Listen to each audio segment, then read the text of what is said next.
Good morning sa atong mga customer o sa atong mga viewers, sa atong mga ka-DIY nga sa aircon ug refrigerator.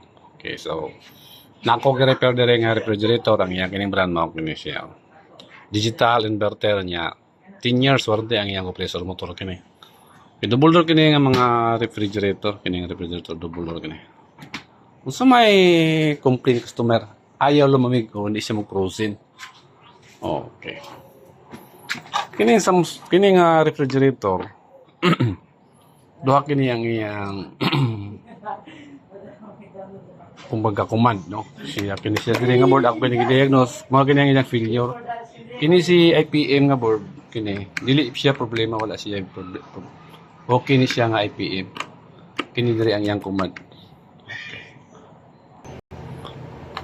gidiagnose nako kini nga kini nga board ang akong nakita ni problema failure kini nga pisa o components capacitor mo kini ang iyang busted. Okay mo dire kini gi kuan ako kini gi diagnose mo kini na siya din hino kini daw. Okay. Oh, the question is unsa may mga reason why nga nung ma-doubt man kini nga mga board o kini nga mga control board.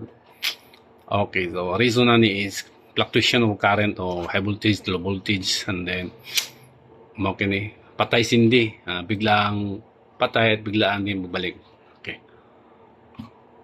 So kung naka may mga samaan din ng mga brand ng mga refrigerator, so mo kini kasagaran no, mga mostly ang mga okay, ang iyara ba kining price medyo mahal-mahal kini kung inyo kini pa-repair nga mga board or inyo kini replacean kung ito makaya og repair ato kini replacean og new ones para mabuhi kini nga